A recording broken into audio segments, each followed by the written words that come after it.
नमस्कार दोस्तों, मैं सत्यम आपका स्वागत करता हूं मेरे YouTube चैनल जिसका नाम है कष्टभंजन बालाजी। आप सभी का स्वागत है मेरे चैनल पर। और आज का जो टॉपिक है वो है कि श्री मेहंदीपुर बालाजी महाराज से जुड़ी कुछ मिथ हैं, उनको क्लियर करना है और इनका इतिहास क्या है और इनकी कुछ ऐसी बातें जो ना आपको इंटरनेट पर मिलने वाली हैं, ना आपको गूगल पर मिलने वाली हैं और ना ही यूट्यूब पर मिलेंगी। बहुत सारे कंटेंट क्रिएटर हैं, उन्होंने कुछ मिथ फैला रखे हैं बालाजी के प्रसाद को लेके, बालाजी के मंदिर को लेके, और कुछ ऐसी बातें बताई हैं जो जिसका वास्तविकता से कोई मतलब नहीं है, जो मतलब जिसका कोई रियल में कोई पॉइंट नहीं है, उसकी कोई हिस्ट्री नहीं है, ऐसी बातें कुछ फैलाई हुई हैं। तो वो चीज़ें मैं आज क्लियर करने वाला हूँ। ठीक है, शुरू करते हैं। जय श्री राम। ठीक है, तो स्टार्टिंग जो है वो होती है आज के 1200 साल पहले, मतलब 1200 साल पहले पुराना मंदिर है ये, ऑन द रिकॉर्ड से। ठीक है, अच्छा, अभी जो पीढ़ी चल रही है वो है 13वीं पीढ़ी। जो अभी महंत जी हैं, मेन प्रमुख महंत जो बालाजी के हैं वो हैं श्री नरेशपुरी जी महाराज, और ये हैं 13वीं पीढ़ी के। इनसे पहले थे वो थे किशोरपुरी जी महाराज, वो 12वीं पीढ़ी के थे, जो मेन प्रमुख महंत थे, जिनकी समाधि, जिनका भी कुछ दिन पहले उनका स्वर्गवास हुआ है, कुछ दिन पहले उनका निधन हुआ है, तो उनकी भी समाधि अभी है। उनसे पहले एक थे गणेशपुरी महंत जी, जो उनसे प्रमुख महंत थे, उनके पिताजी थे प्रमुख महंत थे, वो थे गणेशपुरी जी महाराज। ठीक है, वो थे 11वीं पीढ़ी के, जिनको समाधि वाले बाबा बोलते हैं। आप कभी अगर बालाजी जाएंगे वहाँ पे समाधि स्थल बने हुए समाधि वाले बाबा श्री गणेशपुरी जी हैं, वो 11वीं पीढ़ी के थे।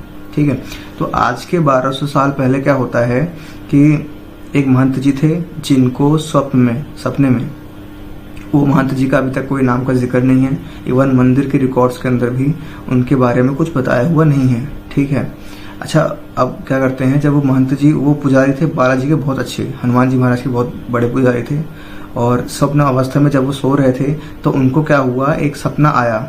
और उस सपने में क्या होता है कि वो स्वप्न की अवस्था में ही उठकर चल देते हैं। वो मतलब नींद में है, अभी सो रहे हैं, लेकिन वो उठ के चल देते हैं और चलते चलते जंगल में पहुंचते हैं, एक ऐसे जंगल में जो आज मेहंदीपुर बालाजी का स्थान बना हुआ है। लेकिन वो पहले दो पहाड़ी के बीच में घाटी पड़ी है, दो घाटी के बीच में बालाजी का मंदिर है। तो वो वहाँ पे जाते हैं, उस टाइम जंगल था, वहाँ पे डाकू भी थे, वहाँ पर शेर, चीते, ऐसे जानवर भी रहा करते थे। वो स्वप्न अवस्था में वहाँ पे जाते हैं, और जब वो वहाँ पे जाते हैं तो वो देखते हैं कि बालाजी मंदिर के सामने, मंदिर तो उस टाइम था नहीं, बालाजी की मूर्ति दिखती है उनको वहाँ पे, एक मूर्ति, और उस मूर्ति के सामने वो खड़े हैं। वो अभी भी स्वप्न अवस्था में ही है, लेकिन वो वहाँ पे खड़े होकर देख रहे हैं सब।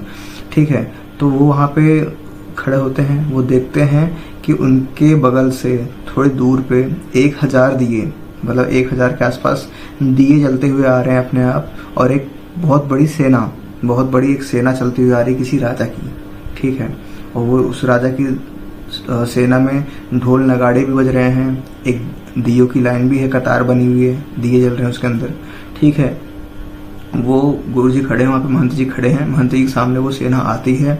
उस सेना का जो प्रमुख है वो उतरता है, उतरकर और जो बालाजी मंदिर है, बालाजी की मूर्ति है, वहाँ पर उनको 3 बार प्रणाम करता है। 3 बार प्रणाम करता है, सर झुका के 3 बार प्रणाम करता है, और फिर वो सेना वहाँ से चली जाती है। ठीक है, ये उनका, और जैसे वो सेना वहाँ से जाती है उनकी नींद खुल जाती है, और नींद खुलते हुए देखते हैं कि मैं जंगल में आ गया हूँ। अच्छा, जंगल से वो अब फटाफट अपने घर जाते हैं, घर जाके अब वो सोते हैं वापस से, कि भाई रात में गए, रात में आ गए, वो सोने जाते हैं। जैसे वो आँख बंद करते हैं, वापस से उनको वही मूर्ति दिखती है बालाजी की, फिर उनकी नींद खुल जाती है। फिर वो कैसे न कैसे ध्यान लगा के लेटते हैं, सोते हैं, और सोते ही उनको एक आवाज़ आती है कान में कि उठो और मेरी पूजा का भार संभालो, उठो और मेरी पूजा का भार संभालो। अच्छा, वो डर जाते हैं, उन्हें पता नहीं चलता भाई कौन बोल रहा है। जो बोल कि उनको आवाज़ आ रही है, किसी की आवाज़ आ भी नहीं रही, कोई दिख भी नहीं रहा है, सिर्फ आवाज़ आ रही है ना। वो आदमी नहीं दिख रहा कौन बोल रहा है। वो डर गए, काफ़ी डर जाते हैं। वो अगले दिन उठकर और उस स्थान पर जाते हैं, दिन के समय, दिन में उठकर वो उस स्थान पर जाते हैं जहाँ पर वो कल रात को गए थे, क्योंकि उन्हें रास्ता पूरा याद था, सपनावस्था में गए थे, उनको पूरी सपना याद था।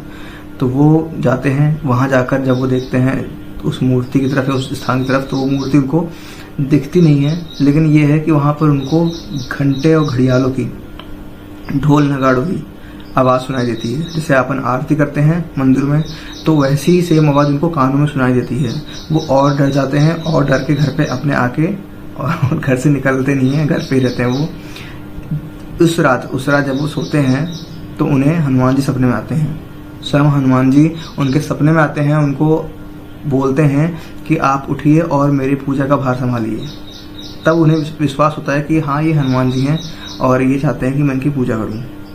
वो सुबह उठते हैं, पूरे गांव वालों को इकट्ठा करते हैं, पूरे गांव वालों को इकट्ठा कर उस स्थान पर जाते हैं और वहाँ पर जाने के बाद में जब वहाँ पे वो मूर्ति है, उनको साफ सफाई करके उस मूर्ति को बाहर निकालते हैं। मूर्ति बाहर क्या निकालते हैं, मूर्ति मतलब थोड़ा सा मिट्टी से ढकी होती है, उसको साफ सफाई करके वहाँ पे एक चबूतरा बनाते हैं। वहाँ पर एक तिजोरी, जो गांव वाले हैं वो पैसे इकट्ठा करके कैसे भी करके एक तिजोरी बनाते हैं, उसमें पूजा पाठ का सामान रखते हैं और महंत जी जो है वो वहीं पर रहने लगते हैं, उस स्थान पर सेवा करने लगते हैं श्री हनुमान जी महाराज, श्री बालाजी महाराज की। ठीक है। अच्छा, श्री बालाजी महाराज के साथ में 2 मूर्तियाँ और हैं वहाँ पर। जो 2 मूर्तियाँ और थी वो थी प्रेतरा सरकार और श्री भैरव बाबा की, बटुक भैरव बाबा। ठीक है। बालाजी जो है मेहंदीपुर में वो बाल रूप में है, सबको पता है। लेकिन एक सीक्रेट और है, यही मैं शेयर करने वाला था कि वहाँ जो मेहंदीपुर बालाजी में जो भैरव जी हैं वो भी बाल रूप के अंदर हैं, बालक रूप में ही हैं। बटुक भैरव जो है वो बाल रूप में है और बालाजी भी बाल रूप में है। तो ये किसी को पता नहीं है, ये चीज़ मैं आज शेयर कर रहा हूँ आपसे। ठीक है। तो ये 3 मूर्ति होती है, तीनों की सेवा करना स्टार्ट करते हैं महंत जी। ठीक है। धीरे धीरे उस मंदिर के चमत्कार बढ़ने लगते हैं, दूर दूर तक उसकी ख्याति होने लगती है। तो वहाँ के राजा को जब ये मालूम पड़ता है कि भाई यहाँ पे ऐसा कोई मंदिर है या एक महंत ऐसी मूर्ति निकली है जो चमत्कारी है, तो राजा सोचता है कि क्यों ना मैं इस मूर्ति को निकाल ले आऊँ, इस मूर्ति को निकाल कर मैं कहीं और स्थापित कर दूँ। ठीक है, ये होता है। लेकिन असली में वो जो मूर्ति है वो किसी को पता नहीं है। जब वो राजा उसकी खुदाई करवाने लगता है तो वो जब सोचता है उस मूर्ति को निकालने का, तो उस मूर्ति की कोई था नहीं है। आप बालाजी मंदिर की जो बालाजी महाराज की जो मूर्ति है, जो शिला आपने देखी है, वो शिला रूप में, वो सिर्फ शिला नहीं है, वो पूरे पहाड़ का हिस्सा है। जो पीछे पहाड़ है, उस पूरे पहाड़, वो पूरा पहाड़ एक पत्थर रूप में है, पूरा एक बहुत बड़ी शिला है। उस शिला का एक पार्ट बालाजी की मूर्ति है। ठीक है। तो उसने जब कोशिश की और जब वो खोदते गए तो उसको खुदाई मिली ही नहीं, क्योंकि उसको पूरा पहाड़ है। और अंत में वो थक कर छोड़ दिया। वो समझ गया कि भाई ये कोई चमत्कारी मंदिर है, चमत्कारी मूर्ति है हनुमान जी महाराज की। सॉरी बोल के क्षमा मांग के वो चल जाता है वहाँ पर। ठीक है। अच्छा, इस एक और सीक्रेट बात बता रहा हूँ मैं। सीक्रेट ये है कि पहले, आज के करीब 60-70 साल पहले, जो पुराने बुजुर्ग हैं उनको पता है कि बालाजी मूर्ति जो है उनके नीचे एक कुंड था, पानी का एक कुंड था बालाजी की मूर्ति के नीचे। अब वो कुंड बंद कर दिया गया है, पहले था। ठीक है। और बालाजी हैं, श्री महाराज की जो मूर्ति है, मैं आपको दिखाता हूँ। श्री बालाजी महाराज हैं, इनकी जो फोटो है इधर, इनके लेफ्ट साइड में, तो बालाजी महाराज की लेफ्ट साइड में, जब वो ऐसे इस पोजीशन में है तो इस साइड में उनके यहाँ पर हेड के नीचे एक छेद है, छोटा सा छेद है, और उस छेद से हमेशा एक जल गिरते रहता है। उस जल का पता नहीं कि वो कहाँ से आता है, किसी को कोई आइडिया नहीं है। वो जब पहले इकट्ठा होकर उस कुंड में इकट्ठा हुआ करता था, कुंड बंद कर दिया गया है, तो उस जल को इकट्ठा करके, और जो बेचारे का जो श्रद्धालु हैं, जिनके ऊपर संकट है, जो बेचारे परेशान हैं, ये भक्तजन, सबको वो जल बांटा जाता है। वो जल जो है बहुत चमत्कारी जल है, बहुत पावरफुल जल है, अपने आप में दिव्य है बहुत। ठीक है। अब महंत जी वहाँ सेवा करने लगे, राजा माफी मांग के चला गया, सब कुछ हो गया, ये चीज़ तो हो गई। ठीक है। अब महंत गणेशपुरी जी का नाम कैसे हुआ? महंत गणेशपुरी जी का नाम ऐसे हुआ कि महंत जब गणेशपुरी जी आए तो उन्होंने इस मंदिर की शोभा बढ़ाई। जो मेहंदीपुर बालाजी का पुराना वाला मंदिर है, मैं आपको दिखा दूंगा, मेरे पास फोटो है, आप फोटो में देखना, भी लगा दूंगा मैं यहाँ पे। तो उस बालाजी मंदिर की जो पुराना वाला मंदिर आप देख रहे थे, वो मंदिर श्री गणेशपुरी जी महंत जी के शासन काल में, शासन मतलब जब तक वो गद्दी पे थे, उस गद्दी के टाइम पर वो मंदिर बना। और इस मंदिर की सबसे ज़्यादा ख्याति, सबसे ज़्यादा धर्मशालाएं बने हैं, सबसे ज़्यादा मंदिर निर्माण जो हुए हैं वो उन्हीं के शासन काल में हुए हैं। पूरे इंडिया लेवल तक जो बालाजी का नाम चला वो उनके समय पे चला। ठीक है। जैसे बागेश्वर धाम बालाजी हैं, धीरेन्द्र शास्त्री जी हैं, आज उनके समय में उस मंदिर का निर्माण हुआ, पुनरुद्धार हुआ, आज दूर दूर तक पूरे इंटरनेशनल लेवल पर भी ख्याति हुई है। सेम यही चीज श्री गणेशपुरी महंत जी के साथ था। इसलिए बालाजी के इतिहास में, मेहंदीपुर बालाजी के इतिहास में गणेशपुरी महंत जी को एक स्वर्णिम अक्षर में उनका नाम आता है, एक तभी उनकी पूजा होती है। वो देव तुल्य हैं और देव रूप में आज वहाँ पर विराजमान है, उनकी देव रूप में ही पूजा होती है। ठीक है, तो ऐसा कुछ नहीं है, भूत प्रेत वाला सिस्टम कुछ नहीं था। उनकी पूजा करना चाहिए, बहुत बहुत स्ट्रांग, बहुत उनकी वो है, आभा मंडल बहुत सॉलिड है, बहुत अच्छे हैं वो। ठीक है, तो ये हो गया। और एक और सीक्रेट बता रहा हूँ आपको, ये भी आपको कोई बताएगा नहीं, ये भी पता नहीं है किसी को। अच्छा, सीक्रेट क्या है वो दूसरा, बालाजी जो मंदिर, बालाजी की जो मूर्ति है, 1171 सन 1171 में, इतने साल पहले श्री बालाजी ने अपना चोला छोड़ा था पहली बार। ठीक है, पहली बार उन्होंने अपना चोला छोड़ा था, और वो कहते थे कि उस टाइम पर जो उनका चोला चढ़ता था वो प्योर केसर और प्योर चंदन में। जैसा मैंने बताया कि राजा उनसे माफी मांगे चला गया था, राजा ने उल्टा उनकी हेल्प करी, उस मंदिर का निर्माण भी करवाया, और इवन उस मंदिर का जो कुछ खर्चा होता है पूरा उसका भार राजा ने लिया कि मैं इसका देख रेख करूंगा, आप इस मंदिर को संभालिए और जो ऊपर लगता है वो मैं करूंगा। ठीक है, तो उस टाइम पर प्योर केसर और चंदन, इन दोनों का ही जो चोला है वो श्री बालाजी महाराज को चढ़ा करता था, ऐसा भी है। मतलब ऐसा जो डॉक्यूमेंटेड है, ये भी इन्फॉर्मेशन आपको अंदर से मिलेगी, श्री बालाजी महाराज के कोई पुराना बंदा होगा उससे मिलेगी, नए बंदे से नहीं मिलेगी। ठीक है, ये चीज़ थी। अब गणेशपुरी जी आए, गणेशपुरी जी। अच्छा, एक और मिथ है, मिथ ये है कि क्या श्री मेहंदीपुर बालाजी महाराज का जो प्रसाद है वो हम घर लेकर आ सकते हैं, क्या वो खाना चाहिए? हाँ ज़रूर, इसका आंसर है हाँ भाई, बहुत ज़रूरी है। मंदिर परिसर, मंदिर, आप बालाजी मंदिर के महाराज के जो दर्शन करते हैं, बालाजी की जो मूर्ति है, उनकी प्रतिमा है, उनकी आप जब दर्शन करते हैं, दर्शन करते ही आप निकलेंगे तो मंदिर परिसर में ही आपको जो गार्ड हैं या जो वहाँ पे आपको मंदिर की ड्रेस में मिलेंगे, मतलब वही सब सेम ड्रेस में मिलेंगे, जितने भी कार्य करने वाले हैं वो आपको एक डब्बा देते हैं, उस डब्बे में 2 लड्डू होते हैं। ठीक है, मेरे पास एक फ़ोटो पड़ी है, मैंने ली थी, मैंने खींच रखी है, वो फ़ोटो मैं लगा दूंगा इसके अंदर, है ना। उसमें देखना, उसमें क्या लिखा हुआ है कि भाई इस प्रसाद का, ये जो बालाजी मंदिर से प्राप्त हुआ है ये महाप्रसाद है, इस महाप्रसाद का अनादर ना करें, ये अमृत तुल्य है, इससे खुद भी खाएं और अपने घर पर भी ले जाएं।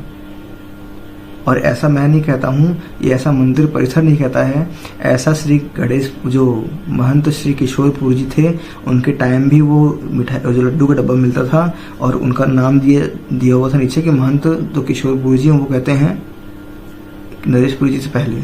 अब नरेशपुरी जी आए हैं महाराज महंत के रूप में, तो अभी लॉकडाउन के टाइम पे तो ये डब्बा जो प्रसाद था मिलना बंद हो गया था, लेकिन दोबारा स्टार्ट हुआ है। ठीक है, दोबारा से स्टार्ट हो गया है, तो अब दोबारा से जो बॉक्स मिलता है उसमें श्री नरेशपुर जी का नाम लिखा होता है। तो वो भी कहते हैं कि भाई इस प्रसाद को, जो महाप्रसाद है, ये महाप्रसाद है, इसको घर लेकर जाओ, इसको खाओ, खुद भी खाओ, अपने घर वालों को भी खिलाओ, ये अमृत के समान है। अगर आपके घर में चल जाएगा ना वो मिठाई, अगर वो आप प्रसाद ले जा रहे हो, प्रसाद आपके घर में जाएगा, तो आपके घर की 50% नेगेटिविटी तो खत्म हो जाएगी। और किसी के ऊपर कुछ उल्टा सीधा हो ना, कुछ नेगेटिविटी, हल्की फुल्की नेगेटिव हो, तो वो प्रसाद खाने से खत्म हो जाएगी। ये चीज़ है उस प्रसाद के अंदर। तो ये मिथ है ना, इस मिथ को निकाल दीजिए, भूत प्रेत वाला सिस्टम। अच्छा ठीक है, एक और चीज़ है, मेहंदीपुर में श्री बालाजी महाराज और श्री प्रेतराज सरकार और श्री बटुक भैरव जी हैं। इनके अलावा श्री घाटे वाले बाबा हैं, घाटे वाले बाबा। ठीक है, आप 3 पहाड़ों वाली काली मैया हैं, 3 पहाड़ी वाली काली मैया के साथ में श्री शमशान भैरव हैं। तो जब आप पीछे वाले रास्ते से जाओगे, सामने वाला रास्ता जो है वो 3 पहाड़ी का है, आप काली माता का पीछे वाला रास्ता जिससे उतर के आते हैं, आप उस रास्ते से आप जाओगे या आओगे तो आपको बीच में मिलते हैं घाटे वाले बाबा। ठीक है, मेरे पास फोटो पड़ी है, उसकी फोटो लगा दूंगा आपके पास। श्री घाटे वाले बाबा जी हैं, तो वो भी बहुत चमत्कारी मंदिर है, बहुत अपने आप में पावरफुल। मतलब जैसे बालाजी हैं, जैसे काली माँ है, जैसे शमशान भैरव हैं, जैसे पंचमुखी हनुमान जी मंदिर है महाराज हैं, चौमुख भैरव हैं, वैसे ही घाटे वाले बाबा हैं। मेन मंदिर कौन कौन से आपको दर्शन करने हैं श्री बालाजी में बता देता हूँ। पहला श्री मेहंदीपुर बालाजी, ठीक है, उसके बाद श्री बटुक भैरव जी हैं, उनके साथ में श्री कोतवाल कप्तान चलते हैं। फिर ऊपर जाएंगे तो आपको मिलेंगे श्री प्रेतराज सरकार, उनके साथ में श्री दीवान सरकार चलते हैं। आप मंदिर से निकलेंगे, श्री सीताराम जी दरबार है, श्री कृष्ण राधा जी का दरबार है। ठीक है, ये वहाँ से निकलेंगे तो आपको जाना है 3 पहाड़ी। 3 पहाड़ी पे काली माता, श्री शमशान भैरव, और उसके अंदर जब आप जाओगे मंदिर में तो पंचमुखी हनुमान जी हैं। पंचमुखी हनुमान जी के सामने श्री चौमुखा भैरव जी हैं ये। और काली माता से आते समय उतरते समय पीछे वाले रास्ते से श्री घाटे वाले बाबा, अच्छा उन घाटे वाले बाबा जो हैं उनका और आप श्री मेहंदीपुर बालाजी महाराज की मूर्ति देखना ऑलमोस्ट सिमिलर है। और घाटे वाले बाबा जी हैं, घाटे वाले जो बालाजी हैं, घाटे वाले बाबा के साथ में प्रियतरा सरकार भी हैं। और वो मंदिर आप उनके मंदिर देखना सेम उनकी मूर्ति श्री मेहंदीपुर बालाजी की तरह है, हल्की सी चेंज है बस। तो ये मुख्य मंदिर है समाधि वाले बाबा, क्षमा करना, समाधि वाले बाबा, उनके पास जरूर जाएं भाई। समाधि वाले बाबा अपने आप में बहुत पावरफुल देवता हैं, बहुत देवतुल्य हैं, क्योंकि थे इंसान पहले, लेकिन सीधी बात है अब वो देवतुल्य हैं। उनकी पूजा होती है और उनकी पूजा मात्र से या उनके स्थल जाने से आपकी बहुत सारी नेगेटिविटी एनर्जीज वैसे ही खत्म हो जाती हैं, ठीक है। तो ज़रूर जाएं। तो ये मिथ थे। पहला मिथ मैंने आपको बताया कि बालाजी में भूत प्रेत ऐसा कुछ नहीं है। नेगेटिव एनर्जी वहाँ जाती है, उल्टा खत्म हो जाती है, समझे। अभी अगर बहुत सारे, एक मैं बताऊँ, बहुत सारे आपने एक ऐसा रूम है जहाँ पर आपको मैं एग्जांपल दूँ, एक ऐसा रूम है जहाँ पर आपने वो लगा दिया ऑल आउट लगा दिया मच्छर मारने के लिए।